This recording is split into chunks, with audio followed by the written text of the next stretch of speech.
Vamos começar então. Sejam todos bem-vindos a essa mais uma edição das nossos colóquios acadêmicos ou científicos de histórias em quadrinhos, que para quem está chegando pela primeira vez, é um evento que a gente realiza uma vez por mês. Antigamente a gente fazia isso presencial na ECA, mas desde a época da pandemia que nós fazemos de forma virtual. Então, uma vez por mês, em geral na primeira sexta-feira do mês, a gente se reúne das 8 às 10 da noite para conversar sobre histórias em quadrinhos, ou apresentar uma pesquisa, ou discutir um capítulo de um livro. E hoje o apresentador vai ser o Gazi Andraus, que vai falar sobre uma pesquisa que ele fez com dois colegas, que depois vão falar também, e que apresentaram na França, e o próprio Gazi vai coordenar a discussão de um capítulo do livro que nós estamos discutindo. Então, queria destacar, então, a presença de várias pessoas novas. A Melina, que é uma aluna de graduação que está aqui com a gente, primeira vez. O Carlos, que está retornando. É bem-vinda, espero que seja a primeira vez de muitas. O Carlos, que fez comigo o pós-doutorado, que está atuando bastante com quadrinho. Aqueles que já estão retornando, o Denis Cerqueira, o Edgar Silva Franco, que está aqui nos honrando, que é um dos apresentadores do trabalho com o Gazi. O Henrique Magalhães, que é o professor também da área, está aqui nos dando a honra da sua presença. E aqui os outros estão, a Maria Isabel Borges, também professora de Londrina, que fazia tempo que não vinha.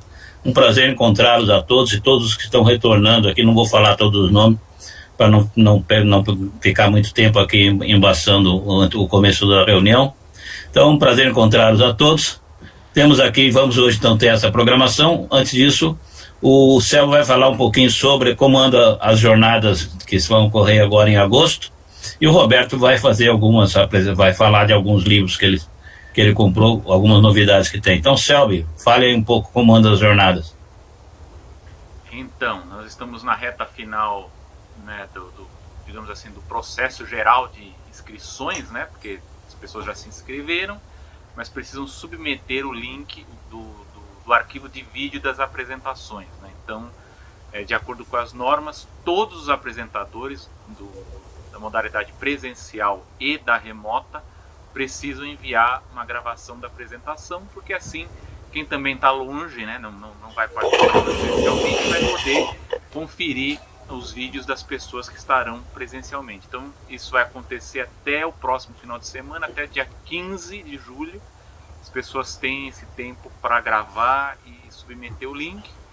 E convidamos a aproveitar a oportunidade que temos aqui, professores. Como a gente estendeu essa submissão de links até o dia 15, então até dia 14 de dia 15, acho que até dia 14 de julho, está aberta a inscrição para ouvintes, né? A gente está tendo ainda a inscrição para ouvintes. Já reparei que tem umas 5 pessoas que já se inscreveram no final de semana. Então, quem quiser, principalmente os alunos que querem aquele certificado com carga horária, né, de atividades que às vezes é cobrado nos cursos, né, é importante. A gente já teve isso na última edição presencial e é bem interessante interagir com o pessoal da graduação, que faz boas contribuições também nas discussões. E tão logo sejam enviados os vídeos, a gente vai divulgar a programação, né? Então, com todas as informações. Espero no meio de julho ainda, após uns dias depois do dia 15, a gente já ter isso publicado no site. É isso. Roberto, alguma novidade que você tem? Sim, começar pelo livro do John Lent. John Lent é um pesquisador americano, o Valdomiro conhece bem ele. Sim. E ele pesquisa bastante quadrinhos, humor gráfico. Ixi, tá dando pra ver? Não usa, vai na tela dele, do livro. Deixa eu ver. Aí.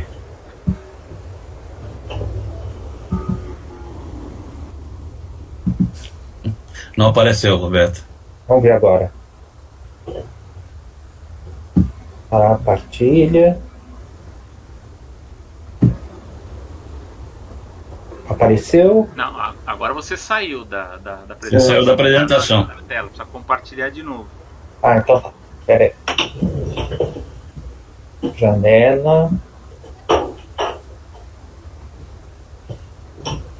O Roberto vai me dar trabalho para editar o vídeo, tá vendo? Aí. Agora sim. Agora não. Cadê a janela do... Aí, não. Não. Peraí. Você tinha feito certinho. Vocês estão vendo? Não, agora tá vendo? saiu. Você saiu de novo da Você está apresentação. partilhando a tela ou a janela? Estou compartilhando a janela. Então deu. Mas você tem que entrar na janela. Sim. Mas a janela Na tá página. aberta Tá. Ué? Então tenta a tela inteira. Vamos ver. Vou tentar de novo aqui. Aí. Agora sim. Pronto. Sim. Agora Tá. fala. Então, o livro é do organizado, não, escrito pelo John Lent e esse Xu Ying. E eles tratam, né, dos quadrinhos na China, fazem assim um apanhado bem grande. Eu coloquei aqui do lado o sumário, tá? Dos quadrinhos na China. Embaixo aqui tem o link. Eu vou passar para vocês pelo chat. Dá para baixar gratuitamente esse livro por esse link. Tá? O John Lent ele tem também um livro que não é sobre quadrinhos, é sobre charges na Ásia. Então, ele escreve sobre charges na Indonésia, no Vietnã. Tá? Então, é bem abrangente. Esse, especificamente, é da China. É isso. John Lent é um dos maiores pesquisadores de quadrinhos do mundo, né? Nós tivemos a sorte a felicidade de trazê-lo para uma das jornadas, que eu já não lembro mais qual foi. Mas ele esteve com a gente aqui. E ele é o editor da revista da International Journal of Comic Art, que é a melhor revista sobre quadrinhos que existe. E a gente recomenda a leitura para todo mundo que é pesquisador de quadrinhos, que é uma revista de altíssima qualidade, né? Cada volume é um catatal assim de 300, 400 páginas, com 20, 30 artigos. Eu faço parte do conselho científico da Ela revista. é semestral ou sai 3 vezes por ano? É semestral, sai de 2 em 2, Semestral. de 2 vezes por ano, né? Então, e agora eles já estão vendendo até também pela internet, tem versão eletrônica também, né? E o John Lent publica muitos livros sobre vários continentes, quadrinhos em vários continentes. E aconteceu uma coisa interessante, que eu escrevi já vários artigos sobre quadrinhos na revista, né, na International Journal of Comic Art. E uma vez, alguns anos atrás, daí eu descobri que tinha ele lançou um livro sobre quadrinhos na América Latina e tinha lá 3 artigos meus que ele publicou como capítulos do livro. E nunca me mandaram o livro. Eu nunca não tenho esse livro até hoje, mas publicou 3 capítulos. Sou autor de 3 capítulos do livro sem sequer ter acesso ao livro, que só soube muito depois de 2 anos que tinha sido publicado, é que eu soube, que ele não acabou não me avisando. Mas é bom sujeito, não é? Nunca estou reclamando, não. Ele é um ótimo pesquisador, um grande incentivador dos quadrinhos. Então, alguém tem mais alguma novidade que queira compartilhar conosco?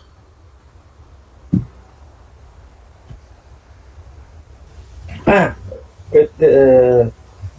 Roberto. O Gás está mostrando muita coisa. Olha, o que é isso, Gás? Fala, Roberto, primeiro. Falando em China, saiu no Brasil esse livro, né, de quadrinhos, Easy Breezy, é algo como Fácil Fácil. E a autora, eu não sei se é pseudônimo, mas é Yi Yang. Dá para ver?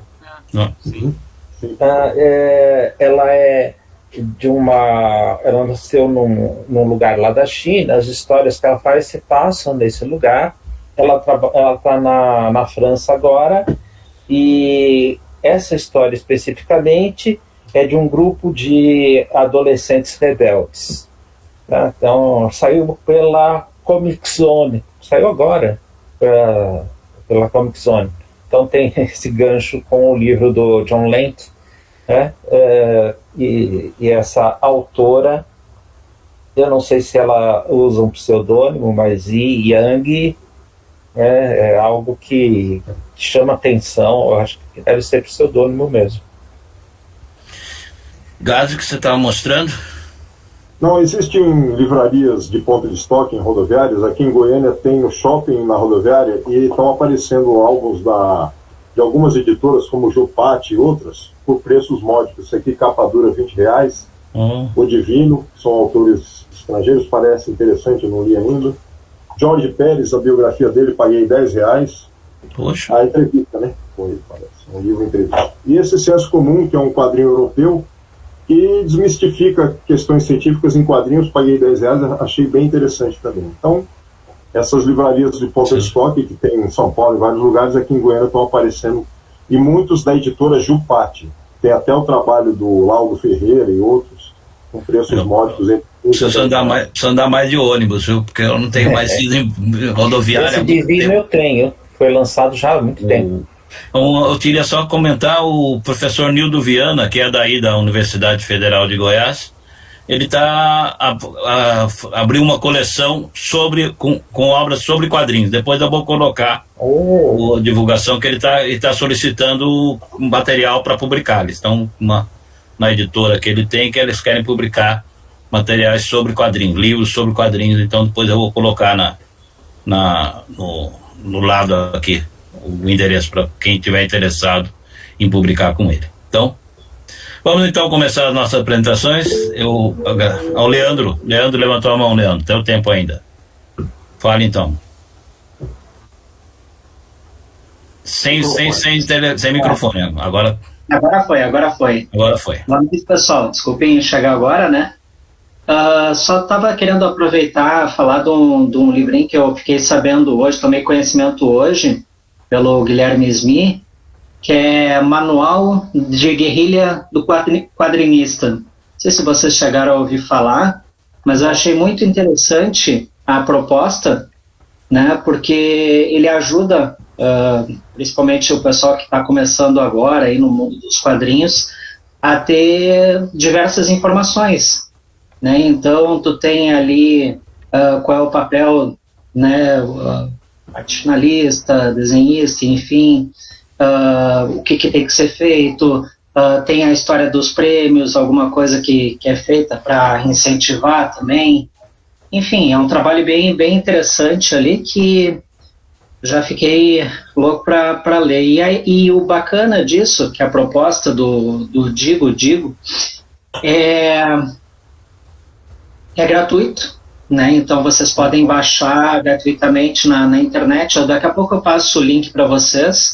Legal. E deixa eu ver aqui uma coisa, estou puxando o material.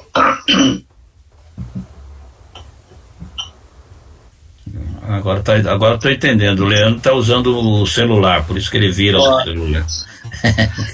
Ainda bem que ele faz isso, porque olha, eu já estava me atrapalhando, né? Como deu para perceber, eu acho. Então... Depois você passa para a gente. Então. É um trabalho que ele dá conta aqui de que ele não é um trabalho completo, assim, né? Ele se propõe a ser um livro aberto, né? Então pode contar com colaboração de outros autores, né? Que queiram... é uma ideia muito bacana aqui. Passa pra gente no chat, Leandro. Muito obrigado. De nada. Denis queria falar alguma coisa? Estão avisando que o link não está. Alguém está Tá dando retorno aí. Eu vou... Talvez seja o meu aqui. Vamos ver. Gazi estava falando? O Gazi congelou. Denis, queria falar alguma coisa? É só sobre o link do Roberto, que precisa... O link que não abriu só. Tá, perfeito. O link não abriu, Roberto, você deve ter copiado alguma coisa. Só quero confirmar, vocês me escutam? Estamos te ouvindo agora. Tá, ok. Então vamos começar com a apresentação do Gazi. Gazi, você tem a palavra. Tá, eu vou abrir aqui. Bom, boa noite, obrigado pelo convite para apresentar o trabalho que eu, o Henrique Magalhães e o Edgar Franco apresentamos virtualmente, em modo remoto, né, para a França. Eles até queriam que um de nós comparecesse lá se nós estivéssemos andando pela Europa. Como eu falei que estamos no Brasil, eles falaram melhor virtual mesmo, sai mais barato, né? Mas o convite veio através de um e-mail que o professor Valdomiro recebeu, e ele logo lembrou que eu mexo com quadrinhos poéticos e tinha a ver com isso, né? Como vocês mesmos estão vendo no primeiro slide aí, o evento é uma jornada de estudos, né? E nesse dia em específico tinha a ver com poesia gráfica e poesia visual, um diálogo possível. E aí eu imediatamente acionei o Henrique e o Edgar, e nós fizemos um resumo que foi apresentado, um resumo quase que expandido, deu umas 3 páginas. E apresentamos para eles, né? Eles gostaram, pediram imagens para conhecer melhor, a gente mandou um outro e-mail com imagens, né? Eles aprovaram o trabalho e viemos a apresentá-lo em francês. O Henrique, como ele fala francês, eu fiz um PowerPoint enorme, o Henrique enxugou, ficou bem enxuto, e aí ele apresentou... já que estava em francês, eu peguei a mesma versão enxuta, ampliei só um pouquinho mais para hoje aqui para nós e o converti em português. Então, é isso. Estou apresentando aqui a primeira imagem, são duas páginas que eu juntei em uma só para vocês verem, né? Então, essa jornada, ela aglutina um grupo de pesquisadores da Universidade Clermont-Ferrand, e outro que é da Espanha, que é o ICON. Eu não consigo ler aqui direito nessa vez, mas vai aparecer aqui, vocês vão ver, que são esse outro símbolo à direita aqui, né? Então, vou passar para o primeiro slide aqui. Então, a abertura, a apresentação toda foi, como eu falei, foi montada e diagramada após uma versão inicial minha com muitos slides, e aí essa versão foi rediagramada e remontada pelo Henrique, ficou muito bonita. E aí aqui está traduzido, e o primeiro slide aqui, esse segundo slide agora, que é o primeiro da apresentação lá para a França, ele está traduzido, né? Então, histórias em quadrinhos poético-filosóficas, um estilo desenvolvido a partir do fanzinato brasileiro. Esse é o título e o subtítulo original que nós enviamos para eles, né? E aqui está esse próximo slide, é o original que a gente mandou, está em francês, né? Bande dessinée, poétique, philosophique, um estilo... Eu não vou ler aqui porque o francês do Henrique é melhor, mas como está em português, a gente segue aqui. Então, nós fizemos um desenvolvimento para eles entenderem como se deu essa questão dos quadrinhos no Brasil em face aos fanzines, e dentro deles esse desenvolvimento dessa linha que é poético-filosófica, né? Então, primeiro a gente apresentou aqui alguns excertos da pesquisa pioneira de fanzines do Henrique Magalhães, que foi a dissertação de mestrado que ele fez na USP, meados da década de 80, que depois resultou no livro que é fanzine, que é esses que vocês estão vendo aí à direita do ficção, do fanzine ficção. Então, o Henrique diz: a importância dos fanzines se deve também ao papel de vanguarda cultural que eles engendram. É nos fanzines que se experimentam novas linguagens, padrões gráficos inovadores e ousadia conceitual, né? Que é um excerto do livro que é fanzine. Ao lado dele tem o primeiro fanzine brasileiro, oficialmente declarado, embora tenha havido um outro fanzine que saiu um mês antes ou algo assim, mas simbolicamente a gente mantém o Ficção, porque o próprio Edson Rontani, o criador do Ficção, ele já chegava a fazer fanzines que não divulgava, assim, como ele passou a divulgar o Ficção, em outros eventos, em escola, na escola dele, etc. Quer dizer, ele também fazia fanzines antes do Ficção, que ele não sabia que era um fanzine. Esse fanzine foi lançado em 12 de outubro de 1965 no Brasil. Essa data foi escolhida propositalmente. O filho do Edson Rontani, o Edson Rontani Jr., ele declara isso, que o pai dele era um fervoroso católico e gostava muito dessa data religiosa, do dia 12 de outubro, né? Vocês me ajudem que eu esqueço qual é a data. Eu sei que é da Maria, como é que chama? Nossa Senhora Aparecida. Nossa Senhora da Aparecida, desculpem. Eu sei que mas às vezes eu esqueço o termo. Então, ele lançou nessa data propositalmente. Então, ficou demarcado. E na verdade, o Ficção é um boletim de intercâmbio de ficção científica e quadrinhos que ele lançou. Tempos depois, um amigo dele que veio dos Estados Unidos falou para ele: você está fazendo, na verdade, um fanzine, coisa que já tem nos Estados Unidos. E aí ele passou a saber que ele fazia fanzines, né? Não apenas um boletim. E à direita vocês têm algumas imagens de fanzines. Hiperespaço foi um fanzine de ficção científica brasileiro. Poeirazine talvez ainda exista, é um fanzine de rock que é vendido nas galerias do rock de São Paulo e por carta, ou atualmente por e-mails, talvez, mas tem a versão impressa. E o Witzen, que é um fanzine do Hollywood. Isso aqui é um típico prozine, vamos dizer assim, porque o prozine pode ser tido também, além de ter um acabamento gráfico, um material melhor, como uma revista alternativa de profissionais da área de quadrinhos. Se o Hollywood fazia os seus quadrinhos para indústria de quadrinhos, ele também, em paralelo, criou o Witzen, que é para publicar os quadrinhos dele e de amigos dele que ele convida. Quando você abre o Witzen, da primeira página, no verso, tem lá sem fins lucrativos, enfim, é um fanzine com outros autores que participam, né? Bom, o mercado de quadrinhos no Brasil privilegiou a produção estrangeira, traduzida e vendida massivamente nas bancas de todo o país, principalmente entre as décadas de 60 e 2000. Claro que a gente sabe que tinha quadrinhos brasileiros, né? Eu mesmo eu nasci em 67, na década de 70, como um garoto de 74 em diante, fiquei muito contente com vários gibis brasileiros, né? Kras, Satanésio e Anjoca, fora os normais, né? Turma da Mônica e outros, mas enfim, tinha muitos quadrinhos brasileiros. Porém, o grande mercado realmente era mais estrangeiro, sem falar da editora Ebal, né? Que também trazia histórias em quadrinhos baseadas na história, baseadas em romances, enfim, e também invocando autores brasileiros, né, etc. Mas a grande parte era estrangeira, né? Então, assim, autores profissionais e um grande número de amadores que despontavam no país tendo poucas chances de publicar por meio das editoras, recorreram aos fanzines, que começaram a se popularizar cada vez mais no Brasil. Que vocês veem esse fanzine Notícias dos Quadrinhos, era um fanzine do Ofeliano de Almeida, do Rio de Janeiro.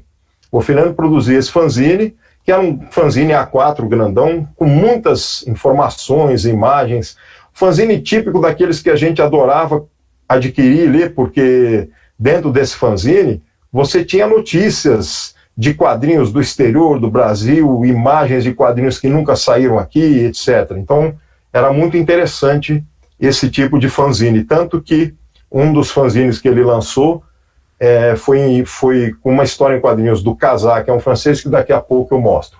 As Aventuras do Flama é um fanzine. Agora eu vou precisar da ajuda se o Henrique estiver aí, que eu esqueci o autor das Aventuras do Flama. Realmente eu não lembro. Bom, também Deodato Borges. Borges. É do Deodato Borges pai, né? Exato, pioneiro dos quadrinhos paraibanos. De que ano é? Você lembra? 1963. É uma publicação independente, completamente feita em clichê, que é matriz de chumbo, e que era uma coisa extraordinária para Paraíba, né? Um cara fazendo uma revista em quadrinhos com um super-herói dele, né? Inspirado no Spirit, mas era uma coisa bastante original também. Então, é de 63, né? Se a gente considerar uma revista independente anterior ao fanzine ficção até, né? Exatamente. Se a gente considerar como uma revista de fã ou de autor independente, a ficção. Uhum. Vai lá, Graça. Tem um hiperespaço aí, que eu sei que é da década de 80 para 90. Aí, se o Edgar lembrar, eu também não lembro a data. Tem alguns aí que eu realmente não tenho como acessar. E eu tenho esse hiperespaço na minha residência, em São Vicente, só que eu estou em Goiânia, não consigo acessar. Mas, enfim, são fanzines. Esse fanzine hiperespaço é típico da década de 80 ou década de 90. Ele está mais para a final da década de 80. E tem um fanzine aí da década de 80, que é de 1986, né? E aí eu também não vou saber o editor, que aí essa imagem eu não lembro também. O Henrique, se quiser falar. O fanzine é do Henrique. Não, Henrique, você tinha o seu é o... Não, Gaza, esse não. Fanzine, se não me engano, o Lincoln. Eu não vou. É um gaúcho. Agora me fugiu o autor, mas é um fanzine gaúcho. Mas você mesmo fazia os seus fanzines, que eu lembro também tamanho grande. Eu fazia o Nhoquim, que era uma homenagem ao primeiro personagem, né? Mas isso já no início dos anos 1990. E anteriormente eu fiz a revista Maria, desde os anos 70, e depois a revista, o fanzine Marca de Fantasia, que gerou o nome da editora. O Marca de Fantasia que eu na década de 80, quando eu morava entre Paraíba e São Paulo, na época do mestrado. Bom, essas informações a mais que a gente está dando para vocês, obviamente, elas não foram dadas no dia da apresentação. Lá a gente tinha 20 minutos, né? Até que teve mais tempo, mas enfim, foram mais as informações básicas, né? Enfim, alguns autores que publicaram em zines e se tornaram autores de quadrinhos. Um deles sou eu mesmo, né? Outro é o Edgar Franco, o Henrique Magalhães, o Laudo Ferreira, né? E aí o Informativo de Quadrinhos Independentes, o IQI, que hoje em dia se chama QI apenas, foi e é editado pelo Edgar de Guimarães, professor de engenharia do ITA, quadrinista, fanzineiro, fã-editor, e ele fazia simplesmente um fanzine que divulgava os fanzines do Brasil e da onde ele recebesse. Às vezes ele recebia de outros países também. E nesse período da década de 90, ele também serviu de coeditor dos fanzineiros. Eu, por exemplo, fiz essa série do Homo Eternos, 1, 2, 3 e 4 fanzines tamanho A5, com histórias curtas, poéticas, né? Então, o termo, a gente ainda estava, quadrinho poético, quadrinho filosófico, enfim, a gente não tinha esse termo ainda bem assentado, né? Apenas eram quadrinhos que eram quadrinhos diferentes do padrão. Mas eu fiz esses fanzines e ele coeditou, ou seja, eu enviava uma cópia muito bem tirada de alguma fotocopiadora e ele lá tinha uma fotocopiadora na casa dele e quem quisesse comprava por ele a tiragem, que era pedida sob demanda. E a divulgação vinha no QI. Então, divulgação do O Duelo. Vocês estão vendo quadrinhos aqui independentes, o Mosteiro, o Homo Eternos, do lado direito, lá embaixo tem O Duelo, que é uma história em quadrinho, um fanzine que o Laudo Ferreira fazia também. Então, o Edgar de Guimarães, ele fazia o trabalho de divulgar o fanzinato brasileiro, muitos deles de quadrinhos, e também passou a ser coeditor dessa maneira, sob demanda. O autor não ganhava nada, ele cobrava de quem quisesse comprar a xerocopiagem mais o correio. Quer dizer, ninguém, na verdade, ganhava. Era aquele trabalho fanzineiro mesmo de divulgação e de ampliação na possibilidade que havia para os quadrinistas que eram amadores. Alguns até profissionais fazendo isso, né, na época. Enfim, entre as décadas de 80 e 90, os fanzines de quadrinhos brasileiros foram os esteios de autores amadores, além de serem quase a única possibilidade de publicação. E deram origem a um estilo sui generis, um estilo único de quadrinhos poéticos que foram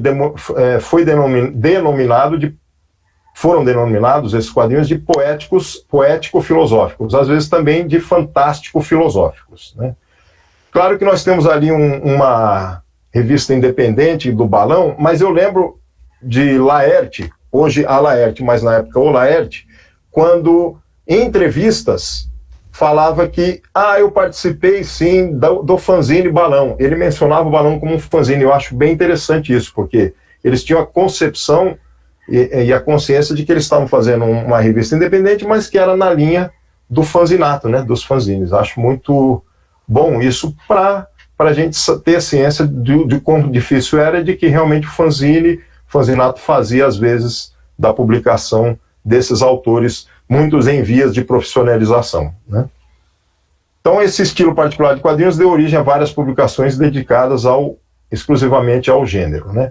Em 1997, no livro Histórias em Quadrinhos no Brasil, Teoria e Prática, os quadrinhos desse gênero foram classificados por Edgar Franco. O Edgar Franco fez um artigo que foi publicado nesse livro, e aí ele, entre os conceitos de estilos, um deles era o poético. O Edgar, se quiser falar e complementar, é bom, porque ele ajuda. Poético e poético filosófico. Edgar, você está aí? Gostaria de falar? Deixa eu ver se ele está. Sim, estou aqui.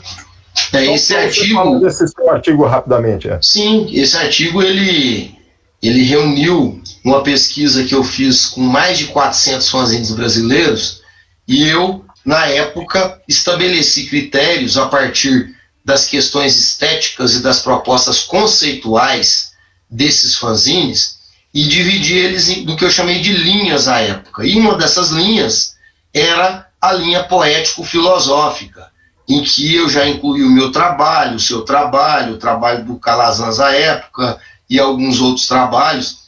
Tinha o Al Greco, tinha uma série de quadrinistas, né, a Érica Saek, que faziam esse estilo de quadrinhos que tinha certas características, certas nuances muito peculiares, uma linguagem que explorava as possibilidades de implodir e explodir a tradição narrativa dos quadrinhos, ou seja, era na sua natureza experimental, e também era estruturado em narrativas curtas, porque eram narrativas feitas para os fanzines e que exploravam muitas vezes questões filosóficas de forma deliberada. Por isso, o título de quadrinhos poético-filosóficos. E depois desse artigo, o termo vai começar a ser utilizado por mim e por outros artistas do gênero, e o nosso grande amigo, que você vai falar mais adiante, Eli dos Santos Neto, vai desenvolver uma pesquisa de pós-doutorado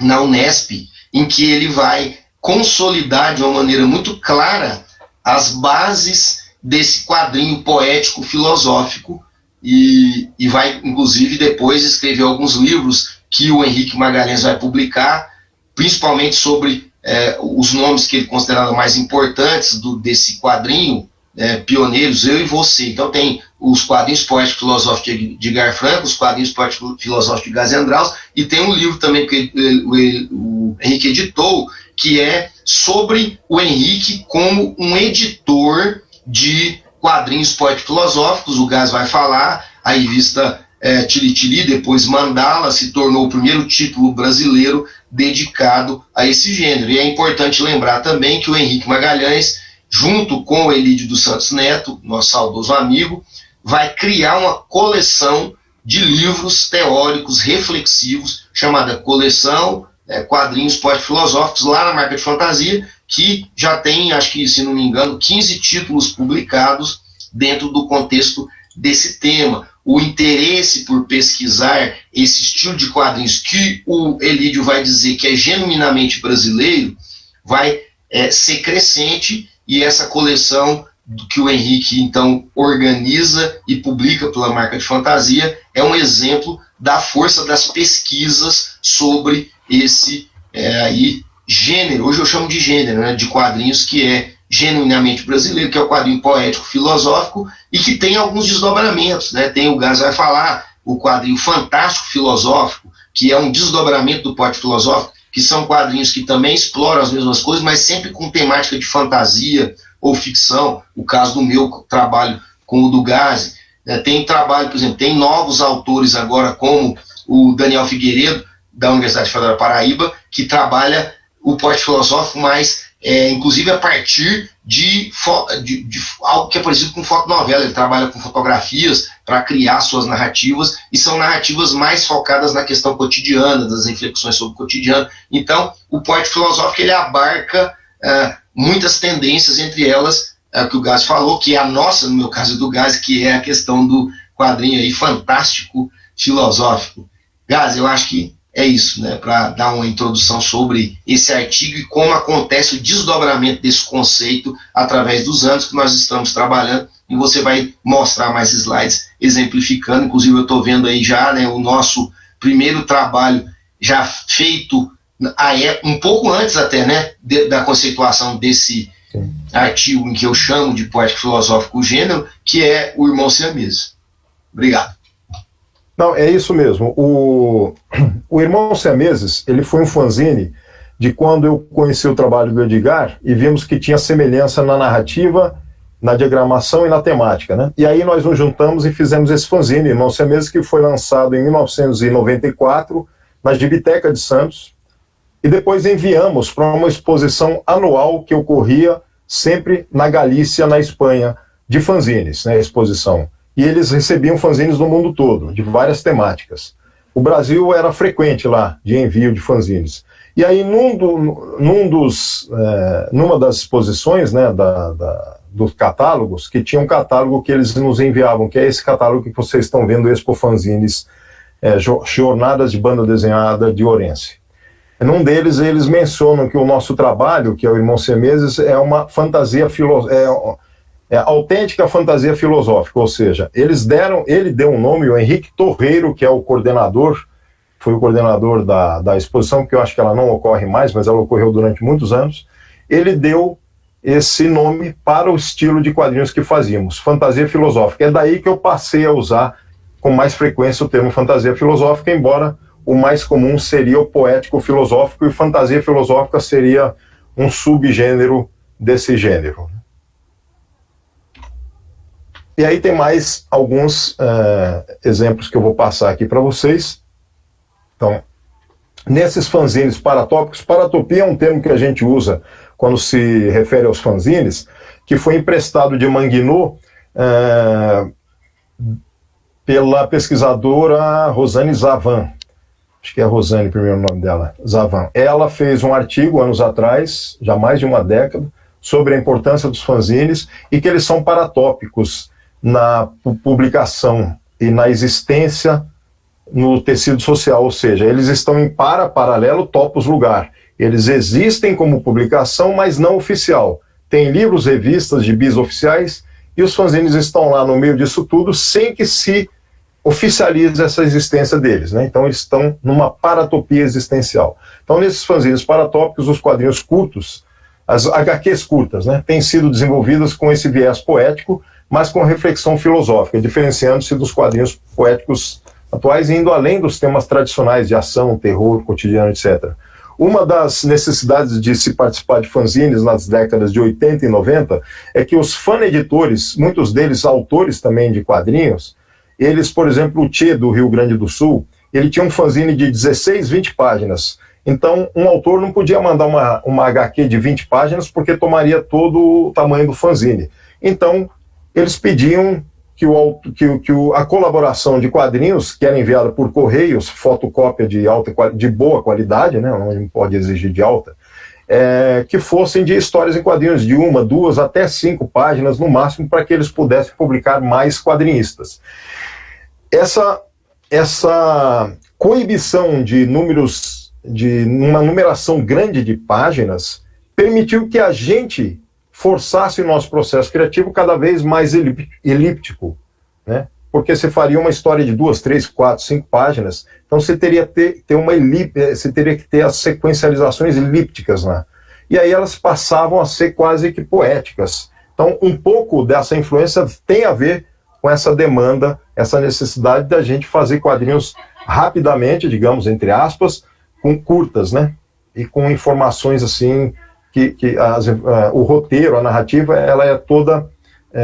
não é como um videoclipe, na verdade, é como um haikai, uma poesia. Ela tem elipses, então você vai tem uma narrativa não linear como a dos quadrinhos tradicionais. Ela é diferente nesse sentido, você lê quase que rapidamente, né, digamos assim. Bom, existem, portanto, 3 características que definem uma história em quadrinhos poético-filosófica, segundo o nosso amigo Elídio Santos Neto, que o Edgar falou hoje sobre ele, né? Intencionalidade poética e filosófica é uma das características desse quadrinho poético.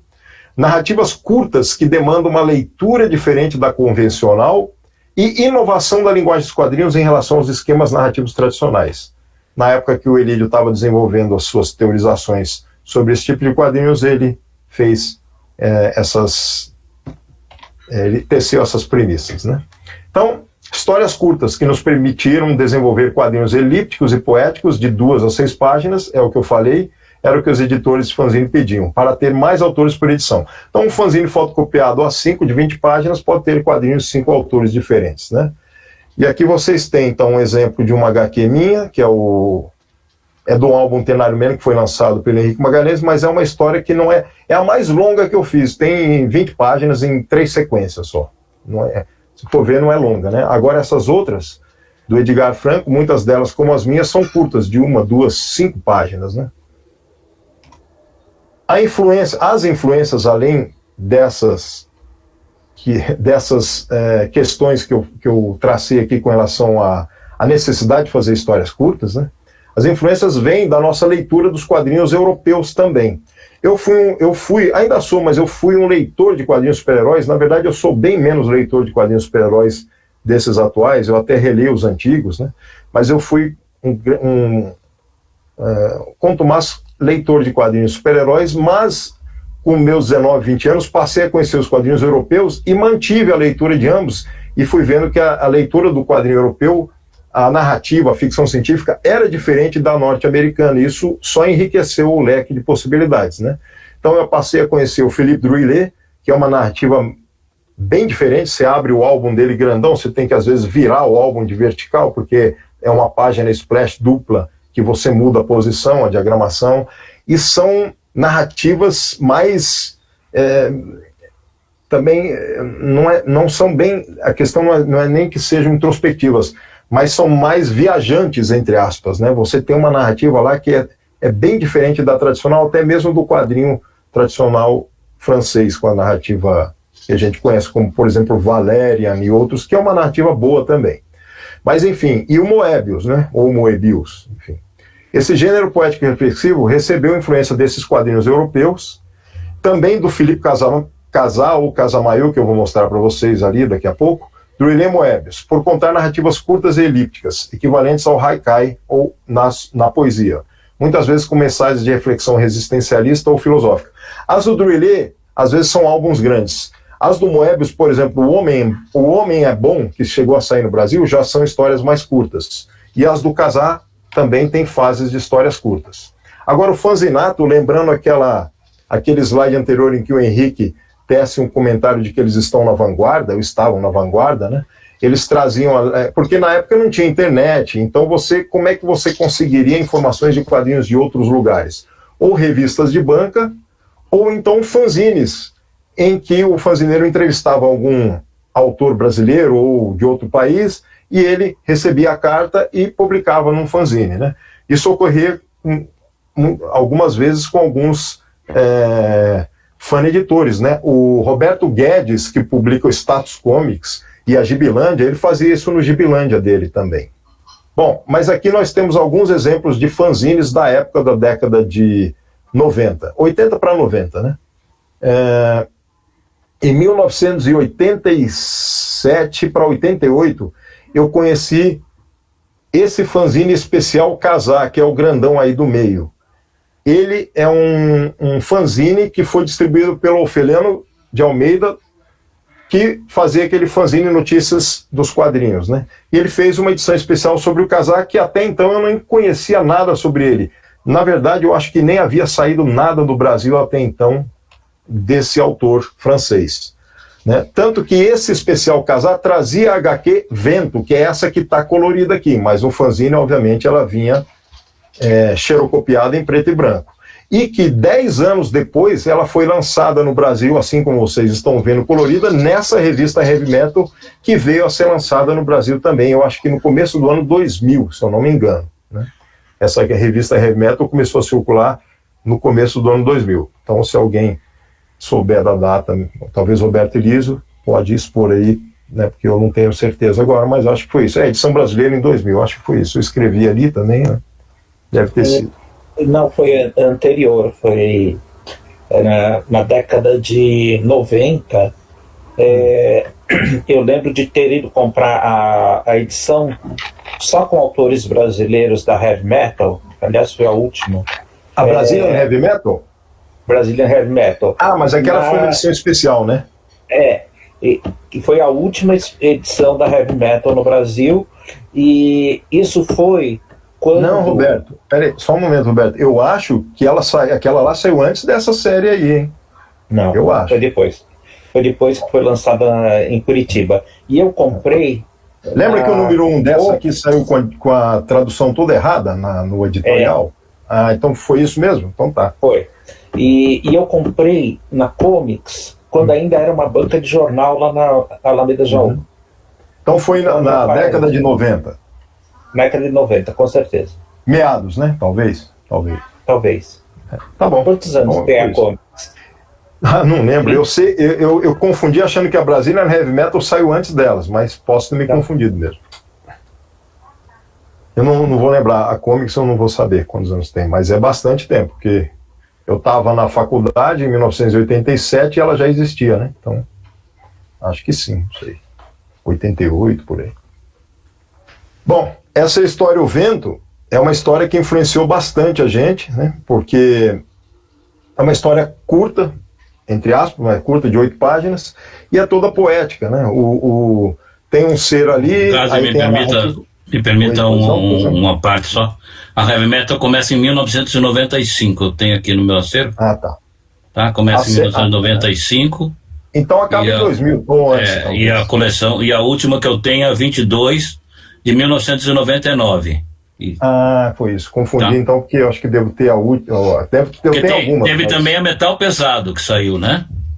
É a versão brasileira, eu participei, o Edgar também, dessa Metal Pesado. Então tem a Metal Pesado, né? Também, que era feita pelo Moia, mas essa Heavy Metal, que inclusive é publicada pela própria editora norte-americana, pelo que eu entendi, começa em 85. Quanto é que eu falei? 95 a 99. 95 a 99. E essa outra, com os brasileiros, foi publicada pelo editor que agora voltou para o Sul. Como é que ele chama? É é de Londrina, não é de Londrina? O Edgar vai lembrar o nome dele. Enfim, é ele. Eu não lembro agora. Bom, mas é isso. Mas mesmo assim, a HQ do Vento saiu antes, lá para o ano de 88, se eu não me engano, 89, no fanzine, né? Fanzine brasileiro, que o Ofelhano publicou. Então, só para dar um exemplo aí de influência, né? Tá lá. O vento sopra naquele mundo. Tá, eu não consigo ler de lá. Nada poderia nascer, crescer ou sobreviver, a menos que pudesse lutar contra o vento. Assim era o universo, assim era o lugar onde ele nasceu, cresceu, sobreviveu, onde ele lutava contra o vento a cada momento de sua vida, eternamente. O vento era seu caminho e sua prisão, as paredes da sua moradia, sua cama, até que um dia o vento simplesmente parou de soprar. E aí, quando ele para de soprar, o desenhista não desenha nada no quadrinho e depois ele verticaliza porque a árvore e o homem caem, tombam. E aí, quando eles caem, tombam, a águia sai voando e a narrativa continua. E ele nunca mais... Agora não consigo ler lá embaixo, acho que nunca mais conseguiu se levantar, ou algo assim. Nunca mais se levantou novamente. E aí a última página é a águia saindo e muitas rochas espaciais em que cada uma talvez tenha um ser humano ou um ser como esse aí vivendo. E acaba ali a história e ele assina. Na verdade, o roteiro é de um correspondente dele, o Killian, e o Casa desenhou. Então, a história não tem nem a colocação de fim, ela é uma assinatura. Então, para a gente, isso influenciava bastante né? Assim como os trabalhos do Will Eisner também, né? O Contrato com Deus, quando eu li, eu achei muito boa a primeira HQ, né, do Contrato com Deus, o diálogo desse judeu brigando com Deus porque não cumpriu uma promessa que ele fez e a filha acaba morrendo, enfim. É bem poético também. E essa outra HQ do Will Eisner, que está dentro do álbum New York, a Grande Cidade, mostra lá um esgoto, a chuva, né, choveu e a água descendo pelo esgoto, e no final tem uma carta de uma moça dizendo que não quer mais manter o namoro com a pessoa com que ela estava, e aí você percebe, e acaba a história ali, são vinhetas, né? São 1 ou 2 páginas de HQs que tem dentro desse álbum, então com essa poeticidade. Isso influenciou também, provavelmente, a Edgar e a outros, na época que elas foram lançadas e lidas. E o Edgar acabou mencionando alguns autores que tem aqui exemplos, como a Erika Saek, que não produz mais quadrinhos, mas na época ela fazia quadrinhos nessa linha poética, chegou a até elaborar um fanzine com o Edgar Franco. Outros como o Guilherme Silveira, esse Pânico Pandêmico que eu fiz com ele, dentro da pandemia, que é uma HQ poética também. A Daniele Barros, o Daniel Figueiredo, que foi mencionado pelo Edgar, que é um novo expoente desse quadrinho filosófico que está sendo publicado pela Marca de Fantasia. Então, tem muitos autores das antigas e novos, como a Daniele Barros, que faz os HQforismos, que são histórias em quadrinhos que o Edgar Franco e a Daniele Barros desenvolveram, que seriam apenas uma frase de aforismo com uma ilustração, né? Então, assim, é uma página apenas, uma imagem que estaria vinculada a um dizer, né? Então, é uma HQ poética ao extremo, digamos assim, né? Que é uma página apenas. Tem mais alguns exemplos que eu vou chegar lá daqui a pouco para mostrar do Edgar também. Outras influências que a gente vê nitidamente até no traço. Os traços do Moebius, a gente vê um pouco deles no Henri Appelt, nos traços dos quadrinhos do Henri Appelt, né? No Watson Portela também, para quem se lembra, eu acabei pondo só o Henri Appelt e lembrei do Watson Portela. Embora o Watson Portela não faça na linha quadrinho poético, né? Mas aí eu estou me referindo ao traço, mas o Henri Appelt, ele tem um quadrinho também que vai até além do poético simplesmente, porque é um quadrinho que chega a ser nonsense, dadaísta ou algo assim.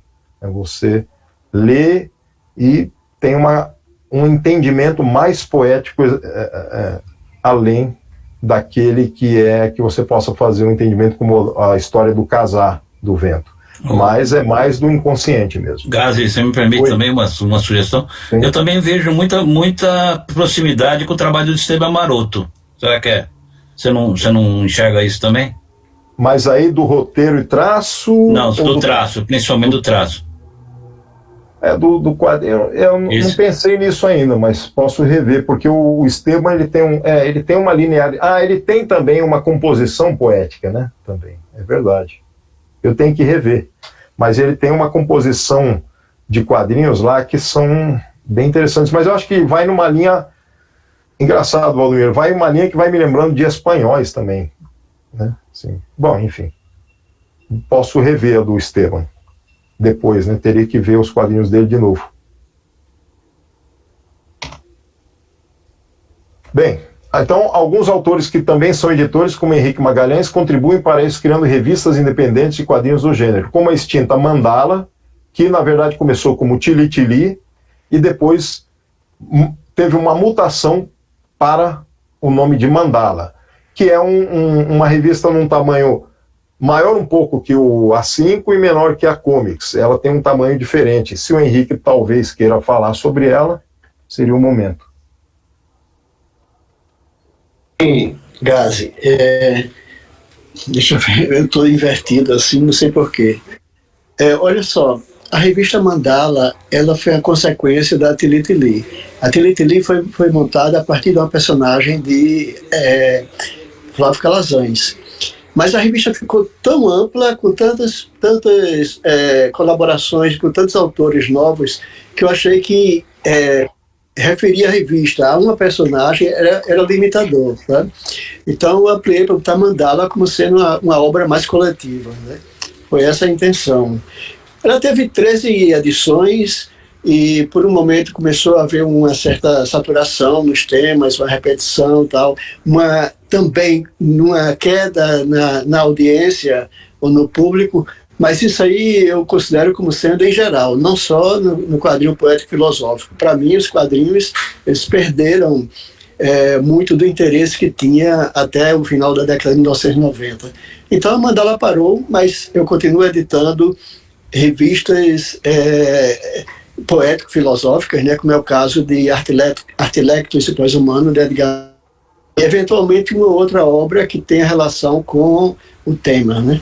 Inclusive, eu considero que as tiras que são reflexivas e não apenas de entretenimento, elas têm um conteúdo poético-filosófico, né? Porque a quebra da linearidade do texto e da ideia, isso para mim é poético, né? E muitas vezes Maria, por exemplo, são muito filosóficas e muito poéticas. Então eu incluiria nesse contexto dos quadrinhos poéticos filosóficos as tiras reflexivas, que era uma observação que eu e Elídio estávamos desenvolvendo quando infelizmente ele faleceu, mas a gente ia trabalhar sobre esse tema. Obrigado. Ok. Bom. Então, alguns quadrinhos poéticos brasileiros foram publicados no exterior, né? O La Bouche du Monde, que era editado, ainda é até hoje, por um franco-brasileiro, né? E aí algumas edições saíam com vários HQs de vários autores de diversos países, Austrália, Canadá, Brasil, França.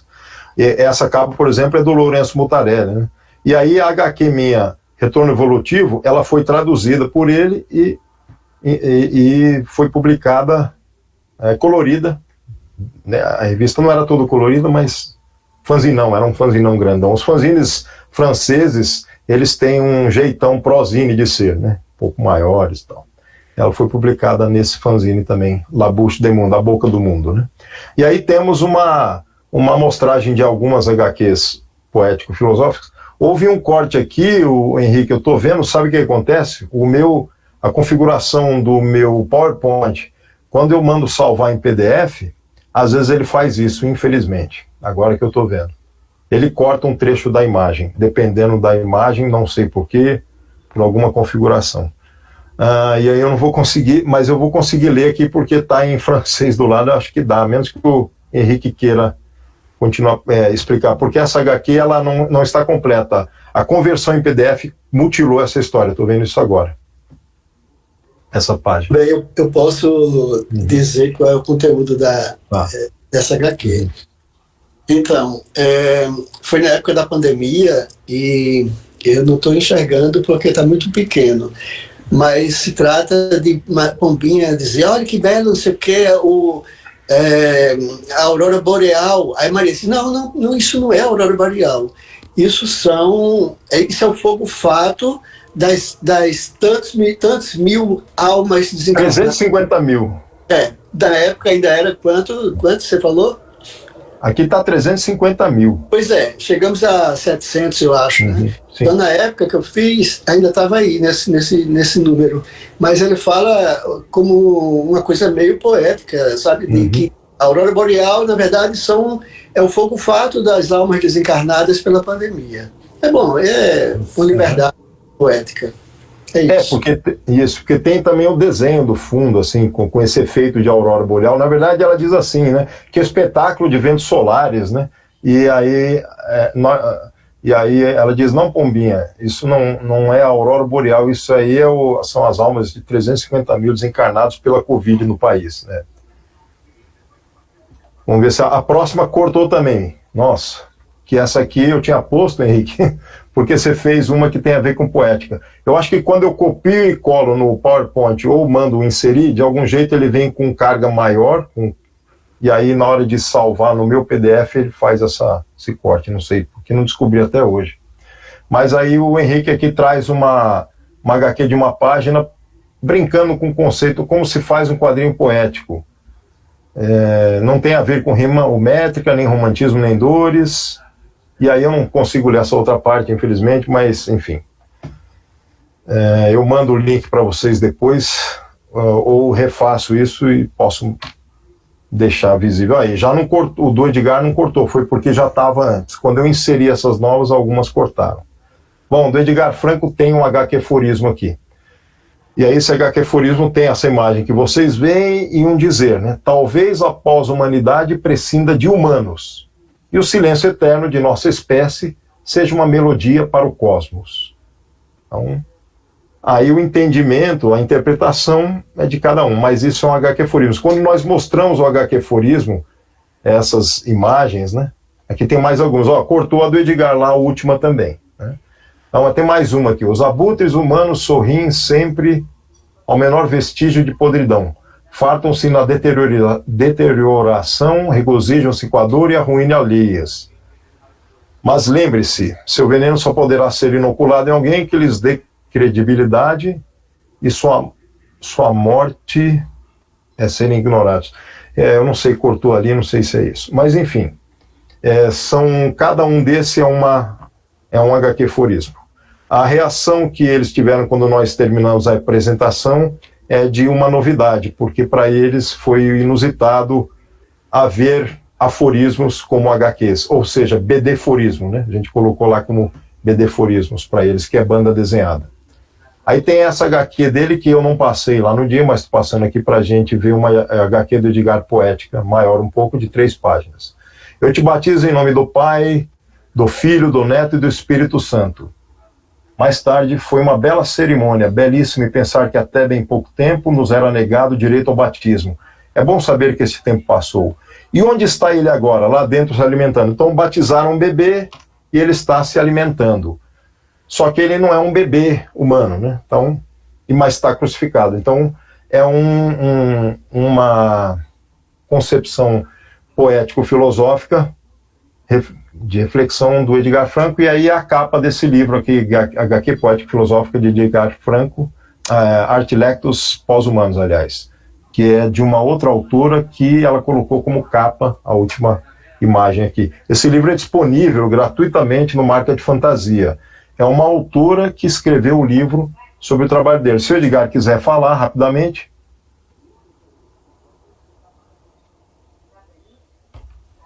Eu acho que ele não está, então, ou ele não ouviu, ele está. Bom, eu vou passar por causa do tempo.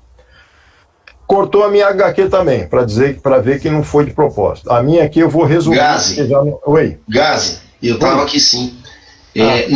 Esse trabalho é interessante porque foi um livro baseado na investigação de um TCC de um aluno lá da Universidade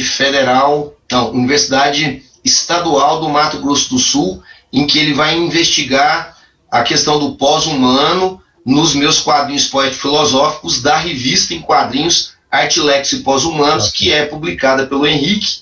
E aí, curiosamente, eu e ele selecionamos essa imagem para se tornar a capa, e eu colorizei a imagem dessa HQ, que é uma das HQs analisadas neste estudo que foi publicado como livro. É um estudo muito interessante, a bibliografia que ele usa, e foi um trabalho de TCC lá da área de letras, lá da Universidade Estadual do Mato Grosso do Sul, que investigou os meus quadrinhos, particularmente a revista em quadrinhos Arte Lectus e Pós-Humanos, publicada pela editora Marca de Fantasia, e, claro, dentro do contexto dos quadrinhos poético-filosóficos.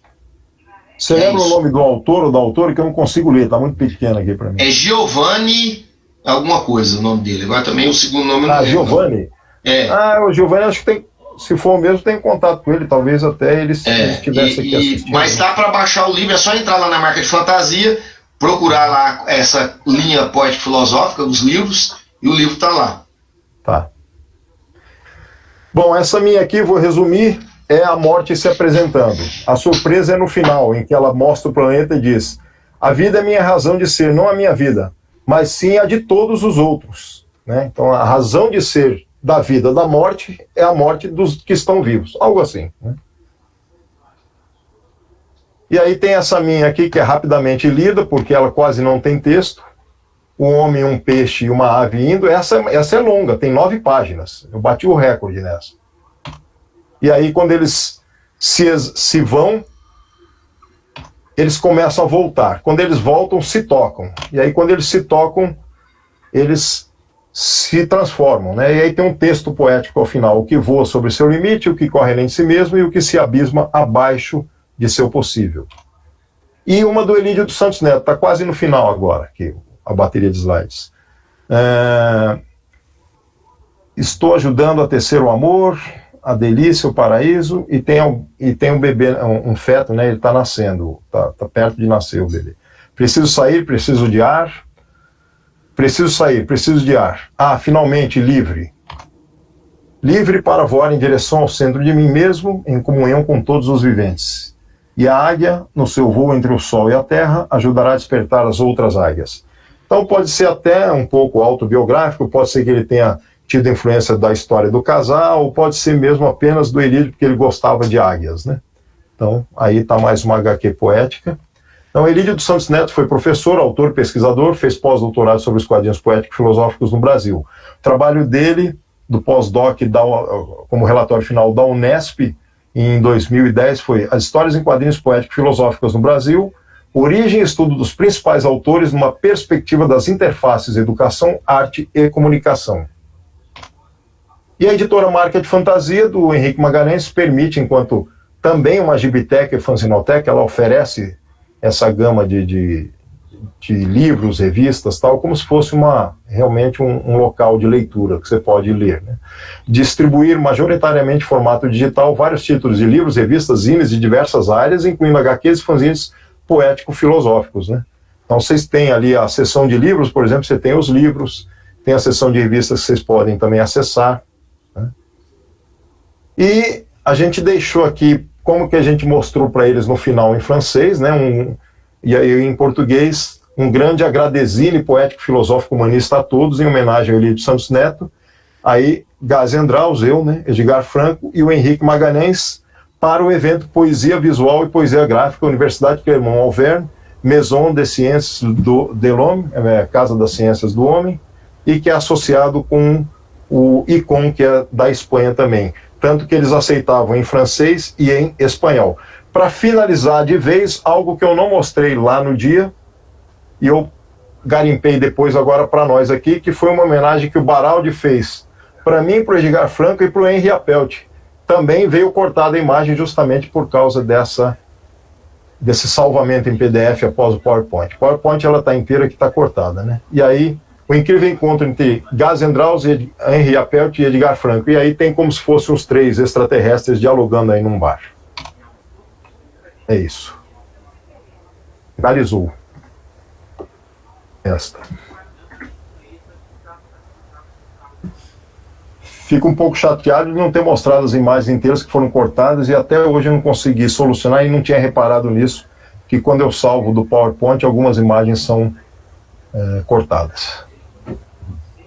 Não sei também. O Selby deve saber como resolver essa questão.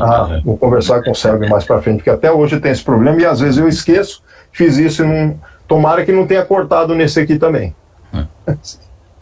Eu queria saber sobre a Gazi. Parabéns pela apresentação, pelo trabalho. Acho que realmente todo um pioneirismo que vocês desenvolveram é interessante. É muito bom a gente ver, poder ouvir tanto o teórico como o propositor desse gênero, né? Um dos propositores, os três propositores do gênero. Então é muito interessante. Isso é muito, muito rica esse tipo de apresentação. E eu queria saber como é que foi a curiosidade minha, pessoal, como é que foi a recepção do pessoal no Congresso em relação ao trabalho, ou perguntas, porque um gênero de quadrinhos que talvez eles não estivessem acostumados, né? Sim, o que eu me lembro, daqui a pouco eu pedi para o Henrique falar também, porque ele conversou mais com eles, embora eu estivesse, obviamente, eu e o Edgar assistindo e tentando participar um pouco também, né? A reação deles com HQ-furismo, BD-furismo foi muito interessante, é algo que eles nunca viram, né? E pela narrativa, pela descrição de uma das professoras, das organizadoras do evento, elas viram essa relação da HQ poética mesmo, viram que tem. Agora, eu não sei expressar se elas tiveram mais algum conceito mais, assim, mais de diferente. Aí eu vou pedir para o Henrique ajudar, porque eu lembro de ouvir ele falar, mas não consegui entender tudo, né? Entendi uma parte com eles, né? Algumas coisas eu entendi. O Henrique, o Edgar, né? A reação, porque ele chegou a conversar um pouco mais sobre isso. Ele até perguntou em determinado momento se eles tinham alguma pesquisa com essa linha e tal, algo assim. Não, Henrique? Sim, sim. Eles ficaram muito surpresos com essa denominação de bedeforismo, né? Uhum. E me parece que também a existência do quadrinho poético filosófico, embora tenha uma influência do quadrinho francês, mas me pareceu que era uma novidade para eles. Bom, tem um grupo de estudo lá, né? Quer dizer, eles estão investigando sobre isso, mas eles ficaram muito surpresos e admirados com a nossa produção, né? Com a história que nós temos de décadas com esse tipo de quadrinho. Então isso eu achei muito interessante, quer dizer, a gente teve influência dos franceses, mas me parece que nós seguimos o caminho próprio, né? Temos autenticidade, e que chamou a atenção dos franceses, né? Então, eu achei que foi muito, muito bom, muito produtiva a participação nesse evento, e houve um diálogo no final a respeito de como a gente poderia fazer um pós-doc lá nessa universidade, e eles disseram que estavam abertos, talvez não tenha financiamento, mas bastava a gente mandar um projeto para ser analisado e criar esse intercâmbio, né, entre as universidades brasileiras ou os pesquisadores e os franceses a partir dessa temática. Eu achei isso muito bom, sabe? Eu fiquei satisfeito com a participação, sabe? E eu acho que quem quiser, né, quem tiver interesse de fazer um trabalho com os franceses, ou de forma remota, ou participando lá mesmo na França, há espaço para isso, há abertura para isso, principalmente em relação aos quadrinhos poéticos filosóficos, né? Eu queria dizer que acho brilhante a apresentação de Gazi. Ele nos representa perfeitamente, né, dentro dessa pesquisa, desse trabalho, né? Inclusive ele foi o capitão dessa história toda, né? A partir do e-mail de Valdomiro, Gazi tomou a frente e fez o contato e articulou para a gente criar essa produção desse texto, desse resumo, né, da apresentação. Então, parabéns, Gazi. Obrigado. Obrigado a vocês também, todos nós, né? Você e o Edgar também, fundamentais, porque a gente trabalhou juntos, né? Inclusive você, além disso, é o editor, né? Isso é muito bacana, editor que também pôs para frente e acreditou no quadrinho poético. Então isso é bem interessante. Mas é isso, Valdomiro, eu percebi, lembrei que foi isso mesmo. Eles têm pouco conhecimento do que é o quadrinho brasileiro, né? E eles viram uma vertente menos conhecida ainda, até mesmo para brasileiros, imagino para eles, né? Foi interessante. Bom, alguém tem mais alguma pergunta para o Gazi, algum comentário? Pelo jeito não. Então ficamos muito agradecidos, Gazi, então, e parabéns pelo trabalho que vocês realizaram. Só um comentário, eu sei que essa nossa apresentação posteriormente fica online, mas tem a deles, a nossa que a gente apresentou, eu acabei retirando, esperando para ver se eles dão um ok, porque eu acabei gravando a nossa apresentação na França, depois eu tirei, porque eu fiquei esperando para ver se eles dão ok ou não, por causa dessa questão de direito autoral, que eles aparecem, e aí eles ficaram de enviar um certificado para nós, vão enviar, e já fiz essa pergunta, estou aguardando o retorno deles. Se eles deram ok, libero de novo, e quem quiser ver e ouvir em francês, eu mando o link mais para frente. Tá bom, é isso. Estamos à disposição. Aí tem esse diálogo dela também, e essa fala com o Henrique, e se o Valdomiro souber francês, pode pegar mais dados lá na fala dela. Eu sei pouco. Eu consigo ouvir bem, mas falar não absolutamente nada. Você ouviria e viria mais a repercussão deles, não é? É legal no final. Acabou que tomou 1 hora de apresentação, 20 minutos, mais a conversa com ela, né? Que bacana. De antemão, eu quero dizer que meu francês estava sofrível, viu? São 30 anos afastado. Então, o Henrique retomou de uma vez, assim. Né? Considerem essa deficiência aí, mas deu para a gente se virar e apresentar o trabalho. Isso é que importava. Com certeza, tenho certeza que fizeram uma boa impressão lá. Se o Edgar quiser finalizar rapidamente, antes de começar com a minha outra aqui. Edgar?